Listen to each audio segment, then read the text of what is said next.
السلام علیکم ورحمۃ اللہ وبرکاتہ۔ آج ہم العربیۃ للطالبین حصہ اول درجہ اولیٰ میں جو پڑھائی جاتی کتاب ہے اس کے پہلے سبق کی 11ویں مشق پڑھیں گے۔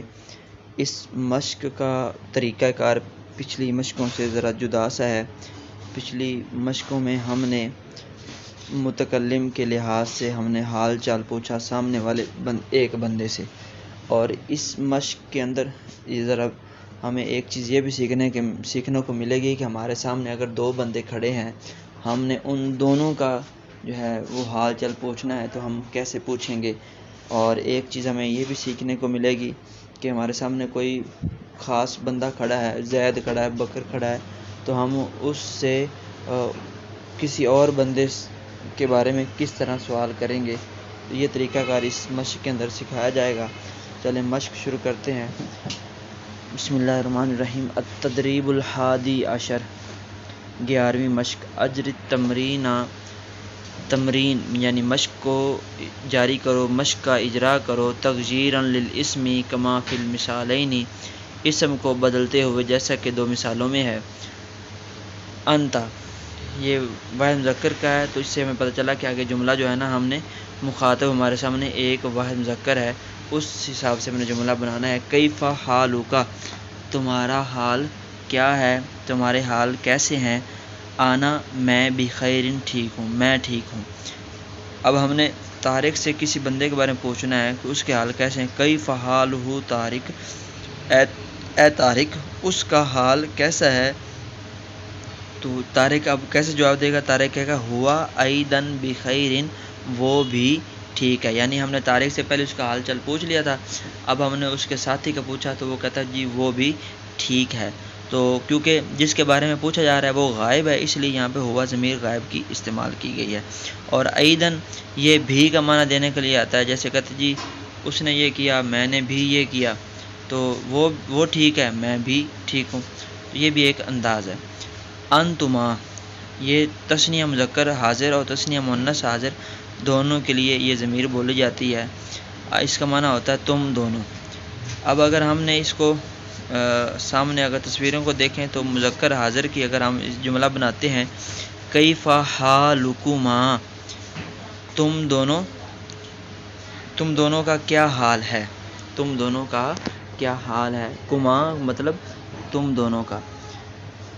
اچھا جی، یہ ضمیر مجرور متصل ہے بالاسم، تم دونوں کا کیا حال ہے۔ تو جو آپ کو پچھلی مشقوں کے اندر یہ میں نے بتایا تھا، سوال کے اندر اگر واحد مذکر حاضر اور واحد مؤنث حاضر استعمال ہو تو جواب میں واحد متکلم کا صیغہ یا ضمیر استعمال کی جاتی ہے، اور اگر سوال کے اندر تثنیہ مذکر اور مؤنث حاضر کی ضمیر استعمال ہو یا جمع مذکر حاضر جمع مؤنث حاضر کا صیغہ استعمال ہو تو جواب کے اندر جمع متکلم کا صیغہ یا ضمیر استعمال کی جاتی ہے۔ یہ پیچھے مشقوں کے اندر بتا چکا ہوں، تو وہی ذہن میں بات رکھیں۔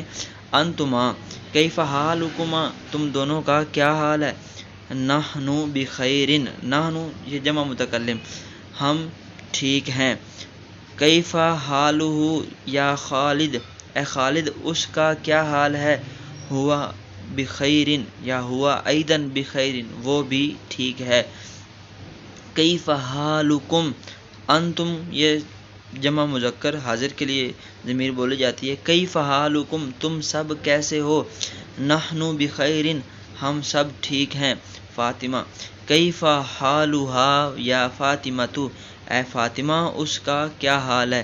یہاں پہ حالھا اس لیے بولا کہ فاطمہ سے ہم اس کی جو سہیلی ہے اس کے بارے میں پوچھ رہے ہیں، اور وہ مؤنث ہے، اور مؤنث کی طرف جو ضمیر لٹائی جاتی ہے وہ مؤنث ہی لٹائی جائے گی، مذکر نہیں لٹائی جائے گی۔ لہٰذا اگر ہم نے یہاں پہ ضمیر لٹانی ہے مؤنث کی طرف تو پھر ہا ضمیر مؤنث کی لٹائیں گے، تو جواب دے گی ہیا بخیر، وہ ٹھیک ہے۔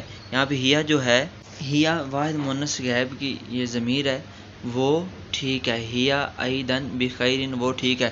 یہاں پہ ہوا نہیں لگا سکتے کیونکہ ہیا لوٹ رہی ہے مؤنث کی طرف، اور ہوا تو یہ مذکر کے لیے استعمال کی جاتی ہے۔ اگلے صفحے پر چلتے ہیں۔ کیف حالکم، تم سب کیسے ہو۔ نحن بخیر، ہم سب ٹھیک ہیں۔ انتن، کیف حالکن، تم سب کیسی ہو، یہاں پہ کم جو ہے جمع مذکر حاضر کے لیے ضمیر بولی جاتی ہے، اور کنہ جو ہے یہ جمع مؤنث حاضر ضمیر مجرور متصل یہ بولی جاتی ہے۔ کیف حالکن، تم سب کیسی ہو، نحن بخیر، ہم سب ٹھیک ہیں۔ تو یہاں پہ یہ بھی بات دوبارہ ذہن میں رکھ لیں، میں نے پہلے بھی بتایا تھا کہ جو جمع متکلم اور واحد متکلم کا صیغے ہوتے ہیں یا ضمیریں ہوتی ہیں وہ مذکر و مؤنث کے اعتبار سے ایک جیسی ہی استعمال کی جاتی ہیں، جیسا کہ ہم نے یہاں پر کیا۔ اور اب آگے دیکھیں جی، یہاں پر بھی سیم اوپر والا ہی لکھا جائے گا، یہاں پر بھی انتن ہی لکھا ہوا ہے، اور اگر یہاں پر انتما ہوتا تثنیہ مؤنث حاضر کے لیے تو پھر یوں سوال بننا تھا کیف حالکما، تم دونوں کیسی ہو، تو جواب میں وہ کہتی نحن بخیر، ہم ٹھیک ہیں۔ ہم یہ جمع مذکر غائب کے لیے بولا جاتا ہے کہ وہ سب۔ کیف حالہم، وہ سب کیسے ہیں، ہم بخیر، وہ سب ٹھیک ہیں۔ کیف حالہا، وہ کیسی ہے، ہیا بخیر، وہ ٹھیک ہے یا اس کا حال ٹھیک ہے۔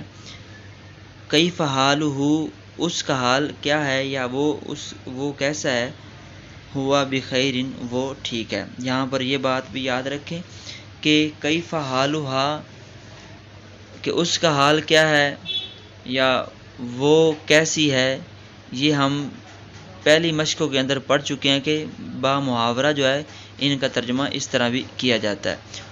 اور ایک بات یہ بھی آپ کو پہلے بتا چکا ہوں کہ جو غائب کی جو ضمیریں ہوتی ہیں وہ جیسے سوال کے اندر استعمال ہوتی ہیں ویسے ہی جواب کے اندر استعمال کی جاتی ہیں، جیسے کہ ہم نے یہاں پر کی ہیں۔ امید ہے آپ کو سبق سمجھ آیا ہوگا، انشاءاللہ پھر اگلے سبق میں ملیں گے، تب تک کے لیے اللہ حافظ۔